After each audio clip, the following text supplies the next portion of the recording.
नमस्कार श्रोताओं, स्वागत है आप सभी का हमारे ज्ञानवर्धक कार्यक्रम साप्ताहिक ज्ञान पत्रिका में। आज के अंक में आपके साथ हूँ मैं हरप्रीत कौर। श्रोताओं, आज के अंक में हम आपको बताएंगे कि किस तरह आप फूड बायोटेक्नोलॉजी के क्षेत्र में अपना करियर बना सकते हैं। साथ ही जानेंगे कि आखिर क्यों मनाया जाता है महिला समानता दिवस। जानकारी देंगे विभिन्न क्षेत्रों में मौजूद रोजगार के अवसरों की और आपसे शेयर करेंगे बीते सप्ताह के इतिहास से जुड़े कुछ रोचक तथ्य। तो चलिए शुरुआत करते हैं आज के अंक की शिक्षा से जुड़ी मुख्य जानकारियों के साथ। इग्नू ने आमंत्रित किए स्टूडेंट इनोवेशन अवार्ड के लिए आवेदन। इग्नू ने शुरू किया एस्ट्रोलॉजी में पोस्ट ग्रेजुएशन कोर्स। इग्नू ने लॉन्च किया वैदिक स्टडीज में पोस्ट ग्रेजुएशन प्रोग्राम। इग्नू ने आयोजित किया 8वां रविंद्रनाथ टैगोर मेमोरियल लेक्चर। और यूजी और पीजी प्रोग्राम्स में विदेशी छात्रों के लिए होंगी 25% अतिरिक्त सीटें। आप सुन रहे हैं साप्ताहिक ज्ञान पत्रिका सिर्फ ज्ञानवाणी FM 105.6 मेगाहर्ट्ज पर।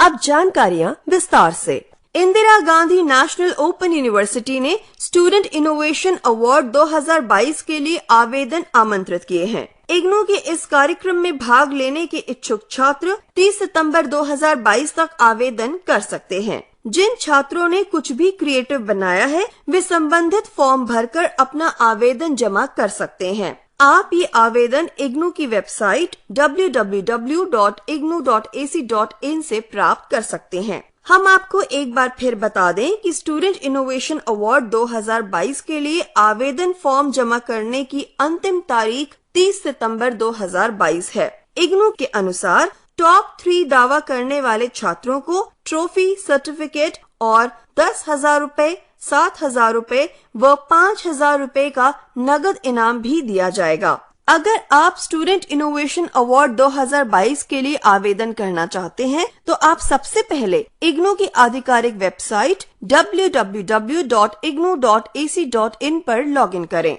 इसके बाद आप आवेदन फॉर्म को डाउनलोड करें। आवेदन फॉर्म को भरने के बाद MS वर्ड में टाइप करके साथ ही उसके साथ अपने इनोवेशन के दस्तावेजों को जोड़कर आप ncide@ignu.ac.in पर इन सभी डॉक्यूमेंट्स को मेल कर दें। छात्र को अपने इनोवेटिव कार्य से जुड़ा एक 5 से 10 मिनट का वीडियो क्लिप भी बनाकर ईमेल करना होगा। ये ईमेल आपको ncide@ignu.ac.in पर करना होगा। चयनित छात्रों को वर्चुअली अपने इनोवेशन का प्रेजेंटेशन देना होगा। उसमें ये भी बताना होगा कि ये कैसे विकसित किया गया और कैसे कार्य करता है। रिजल्ट की घोषणा के बाद विजेताओं को ईमेल और इग्नू की वेबसाइट दोनों के माध्यम से सूचित किया जाएगा। भारत में ज्योतिष का अध्ययन लंबे समय से होता आ रहा है। इस बीच ऐसे लोग हैं जो इस विषय को पढ़ना भी चाहते हैं। उनके लिए एक शानदार अवसर है। जी हाँ, आप सब घर बैठे एस्ट्रोलॉजी में मास्टर्स कोर्स कर सकते हैं। दरअसल इंदिरा गांधी राष्ट्रीय मुक्त विश्वविद्यालय ने एस्ट्रोलॉजी में पोस्ट ग्रेजुएशन कोर्स को लॉन्च किया है। ये थ्योरी के साथ साथ प्रैक्टिकल नॉलेज की सुविधा भी प्रदान करेगा। आवेदन से संबंधित कोई भी शर्त नहीं है। अगर आप किसी भी विषय में ग्रेजुएट हैं तो आप इस कोर्स के लिए आवेदन कर सकते हैं। खास बात यह है कि इसकी पढ़ाई हिंदी में करवाई जाएगी। आवेदन की प्रक्रिया ऑनलाइन होगी और जुलाई सत्र के लिए उम्मीदवार ऑफिशियल वेबसाइट www.ignu.ac.in पर जाकर अधिक जानकारी प्राप्त कर सकते हैं। हम आपको ये बता दें कि ये कोर्स इग्नू के 57 केंद्रों पर उपलब्ध रहेगा। इस कोर्स के बारे में अधिक जानकारी देते हुए स्कूल ऑफ ह्यूमैनिटीज से एसोसिएट प्रोफेसर देवेश कुमार मिश्र ने हमें बताया। मैं डॉक्टर देवेश कुमार मिश्र इंदिरा गांधी राष्ट्रीय मुक्त विश्वविद्यालय के मानविकी विद्यापीठ में मैं संस्कृत संकाय में एसोसिएट प्रोफेसर हूं। आपको सहर्ष सूचित करना है कि इग्नू के द्वारा 1 वर्ष पूर्व से ही MA ज्योतिष कार्यक्रम अध्ययन आरंभ किया जा चुका है। इसमें भारी मात्रा में प्रवेश हो भी चुके हैं, वर्तमान सत्र के प्रवेश हो भी रहे हैं। आप इस प्रोग्राम से परिचित होना चाहें, हमारी यही इच्छा है। इस कार्यक्रम में ज्योतिष के फलित, गणित और सिद्धांत तीनों पक्षों को पढ़ाया जाता है, ताकि कोई भी व्यक्ति यदि भारत की ज्योतिष विद्या से परिचित होना चाहता है तो उसे ज्योतिष के गणित का, ज्योतिष के फलित का और ज्योतिष के सिद्धांत का ठीक ठीक ज्ञान भी हो सके और वह इससे परिचित होकर के पूरा ज्ञान संपन्न होकर के इस ज्योतिष का उपयोग कर सके। इस कार्यक्रम में जो प्रवेश प्राप्त करने की योग्यता है वह किसी भी विषय में स्नातक डिग्री होनी चाहिए। आप इंजीनियर हो, डॉक्टर हो, विज्ञान के हो, आर्ट्स के हो, कृषि के हो, किसी भी क्षेत्र के स्नातक होंगे, आपका प्रवेश इस कार्यक्रम में मान्य होगा। तो आइए इसकी संभावनाओं पर भी विचार करते हुए तब प्रवेश प्राप्त कीजिए। ज्योतिष विद्या भी भारत में आजकल व्यावसायिक विद्या बन चुकी है, किंतु उसके पूर्व भारत के विश्वविद्यालयों में, बहुत सारे विश्वविद्यालयों में और यूजीसी में भी इसकी व्यवस्था की जा चुकी है। यूजीसी नेट में भी ज्योतिष विषय है। आप यहाँ से परास्नातक करें, नेट क्वालिफाई करें और ज्योतिष के अध्यापक बने। तमाम उन विश्वविद्यालयों में ज्योतिष के प्रोफेसर आप बन सकते हैं। वही डिग्री यहाँ से भी आपको प्राप्त हो सकती है जो आपको अन्य विश्वविद्यालयों से ज्योतिष में आचार्य अथवा एमए की डिग्री प्राप्त होती है। आप ज्योतिष से एमए करेंगे तो अध्यापक बनने के साथ साथ आपको एक ज्योतिषाचार्य के रूप में भी समाज को दिशा देने की योग्यता प्राप्त हो जाएगी और आप व्यवसाय के क्षेत्र में भी इसका उपयोग करने में बिल्कुल सफल हो सकेंगे। बहुत बहुत धन्यवाद। इंदिरा गांधी राष्ट्रीय मुक्त विश्वविद्यालय के जुलाई 2022 के एकेडमिक सत्र में विभिन्न अंडर ग्रेजुएट और पोस्ट ग्रेजुएट प्रोग्राम में एडमिशन ले सकते हैं। हम आपको बता दें कि आप इग्नू में विभिन्न प्रोग्राम्स में graduation, post graduation, diploma, PG diploma और सर्टिफिकेट जैसे प्रोग्राम्स कर सकते हैं। अगर छात्र ऑनलाइन आवेदन करके इग्नू में प्रवेश लेना चाहते हैं तो वे विश्वविद्यालय की वेबसाइट ignuadmission.samarth.edu.in पर लॉगिन कर एडमिशन ले सकते हैं। इसके अलावा जो छात्र ऑलरेडी इग्नू के विभिन्न प्रोग्राम्स में पढ़ाई कर रहे हैं वे अपने प्रोग्राम को आगे बढ़ाते हुए इग्नू के डिफरेंट प्रोग्राम्स में री रजिस्ट्रेशन भी करवा सकते हैं। अधिक जानकारी वे इग्नू की वेबसाइट www.ignu.ac.in से प्राप्त कर सकते हैं। भारत में 1936 में ब्रिटिश उपनिवेशक शासन के दौरान Tata institute of social sciences Mumbai द्वारा सोशल वर्क को एक स्वतंत्र विषय के रूप में शुरू किया गया था, लेकिन इस विषय की पढ़ाई को लेकर छात्रों को आज तक विदेशी लेखकों की किताबों पर ही निर्भर रहना पड़ता है। इंदिरा गांधी राष्ट्रीय मुक्त विश्वविद्यालय के associate professor doctor Vishnu Mohan Das ने इस विषय पर एक नई किताब इंट्रोडक्शन टू सोशल वर्क लिखी है, जिससे छात्रों को भारतीय परिप्रेक्ष्य में सोशल वर्क को समझने का मौका मिलेगा। किताब को सेज पब्लिकेशन द्वारा प्रकाशित किया गया है। डॉक्टर दास की पुस्तक को 26 चैप्टर्स और 4 खंडों में विभाजित किया गया है। भारत और नाइजीरिया के विभिन्न प्रतिष्ठित विश्वविद्यालयों, संस्थानों के अनुभवी सोशल वर्क के शिक्षाविदों ने इसके विभिन्न चैप्टर्स को लिखा है। इस किताब को अंतर्राष्ट्रीय ख्याति प्राप्त प्रकाशक सेज इंडिया प्रकाशन ने प्रकाशित किया है। गौरतलब है कि पिछले 8 दशकों में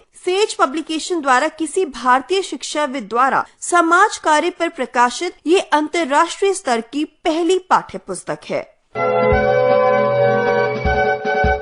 इंदिरा गांधी राष्ट्रीय मुक्त विश्वविद्यालय ने जुलाई 2022 के एकेडमिक सत्र में कई नए प्रोग्राम्स को लॉन्च किया है। इनमें under graduate, post graduate, diploma व सर्टिफिकेट प्रोग्राम्स शामिल हैं। इग्नू के इन नए पाठ्यक्रमों में ऐसा ही एक पाठ्यक्रम वैदिक अध्ययन भी लॉन्च किया गया है। इसमें मास्टर्स डिग्री प्रोग्राम को लॉन्च किया गया है। इस नए कोर्स में प्रवेश से संबंधित विस्तृत जानकारी आप इग्नू की वेबसाइट www.ignu.ac.in से प्राप्त कर सकते हैं। और इस कोर्स के बारे में अधिक जानकारी हमें दे रहे हैं इग्नू के स्कूल ऑफ ह्यूमैनिटीज से एसोसिएट प्रोफेसर देवेश कुमार मिश्र।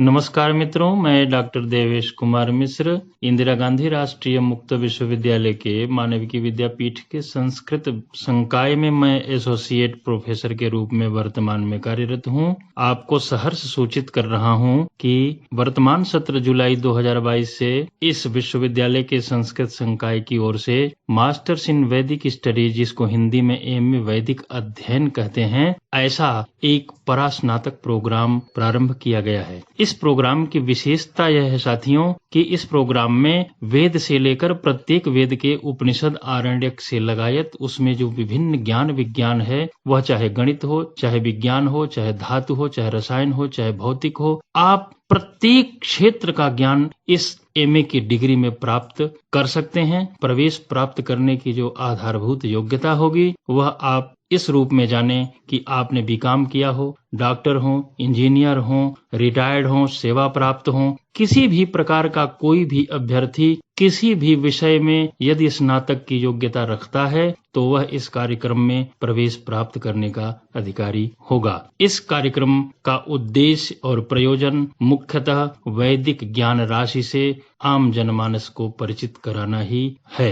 इसकी जो संभावनाएं हैं, इससे आप अध्ययन करके क्या पाएंगे, किस ओर जाएंगे, यह भी मैं आपको सहर्ष बताते चलूं कि पूरे भारत देश में वेदाचार्य की डिग्री के अतिरिक्त कोई डिग्री नहीं संचालित हो रही थी। इग्नू ने यह नया कदम आपके लाभार्थ उठाया है। आप इस ज्ञान राशि से परिचित होकर तमाम वैदिक संस्थानों में वैदिक ज्ञान राशि के अध्यापन के योग्य हो सकेंगे और वैदिक गणित का अध्ययन करके, वैदिक ज्ञान विज्ञान का अध्ययन करके आप वेद की विभिन्न शाखाओं के अध्ययन अध्यापन में भी संलग्न हो सकेंगे। साथ ही आप समाज के मूल्यपरक तथ्यों से परिचित होकर एक सफल नागरिक भी बन सकेंगे। बहुत बहुत धन्यवाद।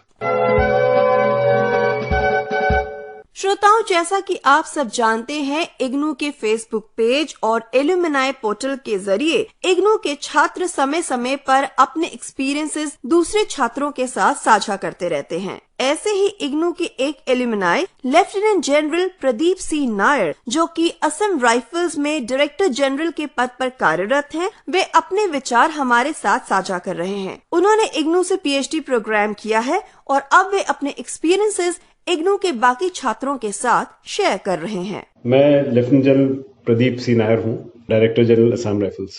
मैंने पीएचडी हाल ही में कंप्लीट किया और ये पीएचडी पूरा करने में मुझे 5 वर्ष का समय लगा। मेरा जो सब्जेक्ट था वो था conflict management, the relevance of inner line permit system in the north east with special reference to Manipur. तो एक टॉपिक है जो स्टडी करता है कि इनर लाइन परमिट जो नॉर्थ ईस्ट के कुछ स्टेट्स में है, वो आज के जमाने में कितना कामयाब है, रेलेवेंट है, नहीं है, ये है विषय। इग्नू से ये जो पीएचडी मैंने करी है, इसका जो एक्सपीरियंस, यहाँ का जो स्टाफ है, प्रोफेसर्स बहुत ही हेल्पफुल है। पहले साल में हमें आके यहाँ पे क्लासेस अटेंड करने का भी मौका मिला था। 2-2.5 महीने हम यहाँ पे रोज आके क्लास अटेंड करते थे, जो मेरे लिए एक बहुत ही नया तजुर्बा था। फौज में, आर्मी में रहने के कारण ऐसा मौका कभी हमें पहले मिला नहीं था कि सिविल सोसाइटी के साथ इतने नजदीक से, इतने करीब से इंटरेक्ट करें।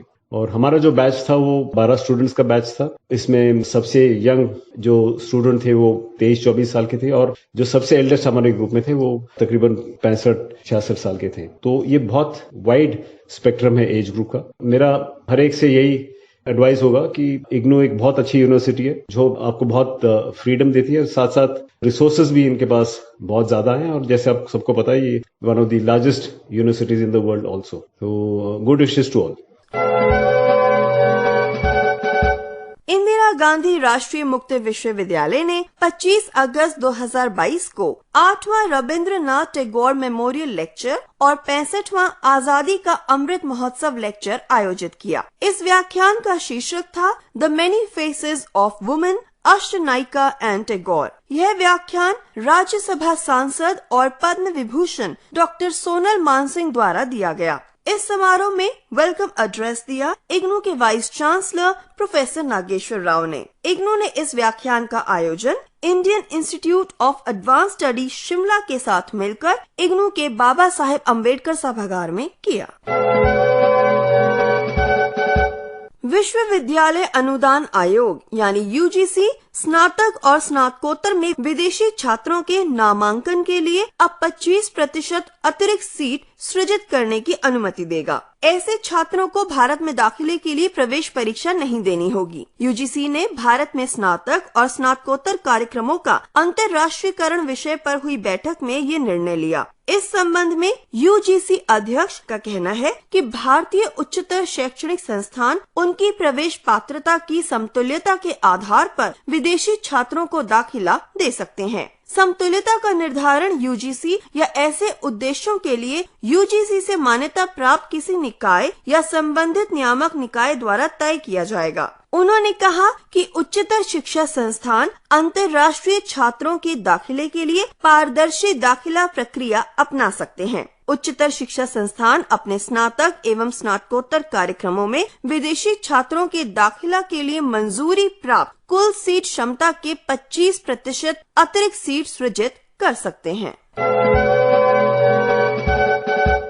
ICAI ने चार्टर्ड अकाउंटेंट्स यानी CA इंटरमीडिएट नवंबर 2022 की परीक्षाओं के लिए पंजीकरण की प्रक्रिया को शुरू कर दिया है। उम्मीदवारों के लिए ऑनलाइन आवेदन भरने की सुविधा 31 अगस्त 2022 तक उपलब्ध होगी। कार्यक्रम के अनुसार ग्रुप 1 के लिए इंटरमीडिएट की परीक्षाएं 2 नवंबर से शुरू होंगी और 9 नवंबर 2022 को समाप्त होंगी, जबकि ग्रुप 2 की परीक्षाएं 11 नवंबर से शुरू होकर 17 नवंबर 2022 तक आयोजित की जाएंगी। तो ये थी शिक्षा से संबंधित जानकारियाँ। आप सुन रहे हैं साप्ताहिक ज्ञान पत्रिका सिर्फ ज्ञानवाणी FM 105.6 मेगाहर्ट्ज पर। श्रोताओं, अब समय है हमारे करियर सेगमेंट का और आज के करियर सेगमेंट में हम आपको बताएंगे कि किस तरह आप फूड बायोटेक्नोलॉजी के क्षेत्र में अपना करियर बना सकते हैं। श्रोताओं, जैसे जैसे जनसंख्या बढ़ रही है, फूड और संरक्षण के क्षेत्र में नए नए प्रयोग भी हो रहे हैं। फूड की बढ़ती मांग के बीच फूड प्रोसेसिंग भी एक नए उद्योग के रूप में विकसित हो रहा है। अगर आप फूड प्रोसेसिंग में अपना करियर बनाना चाहते हैं तो फूड बायोटेक एक अच्छा विकल्प है। जिस तरह से लोगों की निर्भरता प्रोसेस्ड फूड पर दिन ब दिन बढ़ती जा रही है, उसी तरह टेक्नोलॉजी के क्षेत्र में करियर और रोजगार की संभावनाएं भी पैदा हो रही हैं। अगर रिपोर्ट्स की माने तो फूड प्रोसेस की मल्टीनेशनल कंपनियां भी भारत में आ चुकी हैं और इसी वजह से इस फील्ड में करियर की कई संभावनाएं और अवसर लगातार देखने को मिल रहे हैं। सबसे पहले हम आपको बताते हैं कि फूड टेक्नोलॉजी आखिर है क्या। फूड टेक्नोलॉजी में वो सभी चीजें आती हैं जो कच्ची चीजों को खाने योग्य बनाती हैं। इसी के चलते फूड टेक्नोलॉजी में 4 साल का BE और BTech कोर्स करवाया जाता है। इस कोर्स में अलग अलग खान पान की चीजों पर केमिकल प्रोसेस शामिल होता है, जिसके बाद कई तरह के फूड प्रोडक्ट्स को बाजार में बेचने के लायक और लंबे समय तक इस्तेमाल करने लायक बनाया जाता है। चलिए अब बात करते हैं एलिजिबिलिटी की। अगर आप फूड बायोटेक इंडस्ट्री में अपना करियर बनाना चाहते हैं तो फिजिक्स, केमिस्ट्री और जीव विज्ञान सहित गणित या होम साइंस में आपका 12वीं पास होना जरूरी है। इसके बाद आप फूड साइंस, केमिस्ट्री या माइक्रोबायोलॉजी में बैचलर्स डिग्री कर सकते हैं। ये कोर्स सिर्फ 4 साल का होता है। वहीं बैचलर डिग्री करने के बाद आप फूड केमिस्ट्री, मैन्युफैक्चरिंग प्रोसेस और अन्य क्षेत्रों में एडवांस डिग्री भी ले सकते हैं। अगर आप इस क्षेत्र में कदम रखना चाहते हैं तो इसके लिए आपको all India joint entrance exam देना होगा, जिसके बाद आप फूड टेक्नोलॉजी और बायोकेमिकल साइंस में सरकारी कॉलेजेस से BTech की डिग्री हासिल कर सकते हैं। वहीं IIT में प्रवेश पाने के लिए आपको JEE मेन और JEE एडवांस की परीक्षा भी पास करनी होगी। फूड टेक्नोलॉजी एक ऐसा प्रोग्राम है जिससे संबंधित विभिन्न कोर्सेज इंडिया के कई इंस्टीट्यूट्स में कराए जाते हैं। अगर हम बात करें तो इनमें Indira Gandhi national open university नई दिल्ली, दिल्ली विश्वविद्यालय Delhi, Bundelkhand university, Kanpur university, Birla institute of technology, Mysore central food technology research institute और मुंबई यूनिवर्सिटी प्रमुख हैं। तो श्रोताओं, ये था हमारा आज का करियर सेगमेंट, जिसमें हमने जाना कि किस तरह आप फूड बायोटेक्नोलॉजी के क्षेत्र में अपना करियर बना सकते हैं। श्रोताओं, आप सुन रहे हैं साप्ताहिक ज्ञान पत्रिका और साप्ताहिक ज्ञान पत्रिका में अगला सेगमेंट है रोजगार संबंधित जानकारी का। गेल इंडिया लिमिटेड में नॉन एग्जीक्यूटिव पदों के लिए आवेदन आमंत्रित किए जा रहे हैं। आप इन सभी पदों के लिए 15 सितंबर 2022 तक आवेदन कर सकते हैं। अधिक जानकारी के लिए लॉगिन करें www.gailonline.com पर। NIT कालीकट में assistant registrar, deputy librarian, assistant librarian, medical officer और टेक्निकल असिस्टेंट के विभिन्न पदों के लिए आप 7 अक्टूबर 2022 तक आवेदन कर सकते हैं। अधिक जानकारी के लिए लॉगिन करें www.nitc.ac.in पर।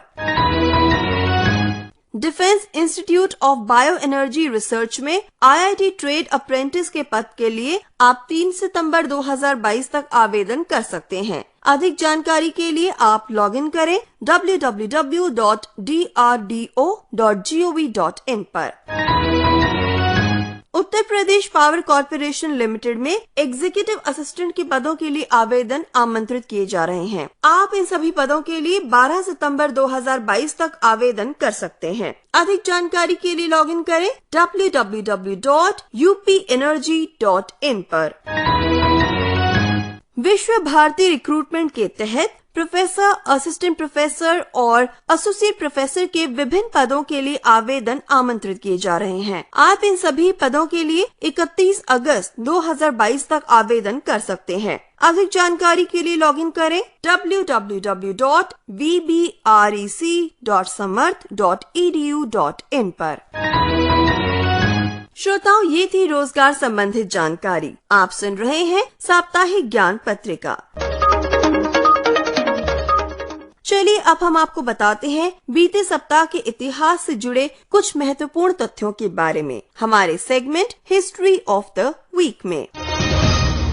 21 अगस्त 1972 को भारत में वन्य जीव संरक्षण अधिनियम पारित किया गया था। 22 अगस्त 1921 को राष्ट्रपिता महात्मा गांधी ने विदेशी वस्त्रों की होली जलाई थी। 23 अगस्त 1995 को देश का पहला सेल्यूलर फोन कलकत्ता में व्यावसायिक तौर पर पेश किया गया था। और 23 अगस्त 2007 को यूनेस्को के विश्व स्मृति रजिस्टर में ऋग्वेद की 30 पांडुलिपियां शामिल की गई थीं। 24 अगस्त 1690 को कलकत्ता शहर की स्थापना हुई थी। 25 अगस्त 1975 को भारत पोलो विश्व विजेता बना था। 26 अगस्त 1920 को अमेरिका में महिलाओं को मताधिकार मिला था। और 27 अगस्त 1870 को भारत के पहले मजदूर संगठन के रूप में श्रमजीवी संघ की स्थापना हुई थी। तो श्रोताओं, ये थी बीते सप्ताह के इतिहास से जुड़ी कुछ महत्वपूर्ण घटनाएं जिन्हें आपने सुना हमारे segment history of the week में। आप सुन रहे हैं साप्ताहिक ज्ञान पत्रिका। और अब समय है हमारे स्पेशल सेगमेंट का, जिसमें हम आपको बताएंगे कि आखिर क्यों मनाया जाता है महिला समानता दिवस यानी विमेन इक्वालिटी डे। महिला समानता दिवस यानी विमेन इक्वालिटी डे हर साल 26 अगस्त को मनाया जाता है। कानून की नजर में भले ही महिला और पुरुष को बराबर का अधिकार मिला है, लेकिन समाज में अभी भी महिलाओं को लेकर लोगों के मन में दोहरी मानसिकता होती है। उन्हें आज भी पुरुष के बराबर का अधिकार नहीं मिलता। लेकिन क्या आप जानते हैं कि महिला समानता के अधिकार की बात सबसे पहले किस देश में हुई थी? दरअसल इस बारे में बात करने के लिए सबसे पहले अमेरिका की महिलाएं आगे आई थीं। हम आपको बता दें कि महिलाओं को अमेरिका में वोट देने का भी अधिकार नहीं था। 50 सालों तक चली लड़ाई के बाद अमेरिका में महिलाओं को 26 अगस्त 1920 के दिन वोटिंग का अधिकार मिला और इसी दिन को याद करते हुए महिला समानता दिवस मनाए जाने की प्रथा शुरू हुई। अमेरिका के साथ दुनिया भर में इस दिन को महिला समानता दिवस के रूप में मनाया जाता है। लिंग समानता का मुद्दा अकेले अमेरिका की समस्या ही नहीं है, बल्कि बहुत सारे देश इस असमानता से जूझ रहे हैं और आज भी इस बारे में लोगों की मानसिकता को बदलने की जरूरत है। अमेरिका के साथ ही महिलाओं की समानता का मुद्दा अब अंतर्राष्ट्रीय मुद्दा बन चुका है। हम आपको बता दें कि महिला समानता दिवस अंतर्राष्ट्रीय स्तर पर मनाया जाता है। अमेरिका में महिला अधिकारों की लड़ाई दरअसल 1853 से शुरू हुई थी, जिसमें सबसे पहले विवाहित महिलाओं ने संपत्ति पर अधिकार मांगना शुरू किया था। उस समय अमेरिका में महिलाओं की स्थिति आज के जैसी नहीं थी। उन्हें वोटिंग के अधिकार के लिए भी लड़ाई लड़नी पड़ी। वहीं भारत में महिलाओं को वोट करने का अधिकार ब्रिटिश शासन में ही मिल चुका था। इसीलिए अमेरिका में 26 अगस्त को वुमेन इक्वालिटी डे के रूप में मनाया जाता है और अब इसे अंतर्राष्ट्रीय स्तर पर भी मनाया जाने लगा है, क्योंकि वुमेन इक्वालिटी यानी महिला समानता एक अंतर्राष्ट्रीय मुद्दा है। तो श्रोताओं, ये था हमारा स्पेशल सेगमेंट जिसमें हमने बात की महिला समानता दिवस पर। हम अपने इन स्पेशल सेगमेंट्स पर जिन भी मुद्दों पर बात करते हैं, उनके माध्यम से हमारा उद्देश्य यही होता है कि आपको इन मुद्दों के बारे में जागरूक किया जाए। तो श्रोताओं, हम उम्मीद करते हैं कि आप महिला समानता दिवस के बारे में और अधिक जानकारी जुटाने का प्रयास करेंगे। आप सुन रहे थे साप्ताहिक ज्ञान पत्रिका, सिर्फ ज्ञानवाणी FM 105.6 मेगाहर्ट्ज पर। हमारा ये कार्यक्रम आप सुनते हैं हर शनिवार सुबह 10:30 बजे सिर्फ ज्ञानवाणी FM 105.6 मेगाहर्ट्ज पर। इस कार्यक्रम को आप तक पहुंचाने के लिए तकनीकी सहयोग दिया PP शर्मा ने, आलेख रहा तरन्नुम जहां का, संपादन किया सदन लाल ने और प्रस्तुतकर्ता थे गजेंद्र दिवाकर। आज के इस अंक से आपकी उद्घोषिका मैं यानी हरप्रीत कौर अब आपसे लेती हूँ इजाजत। नमस्कार।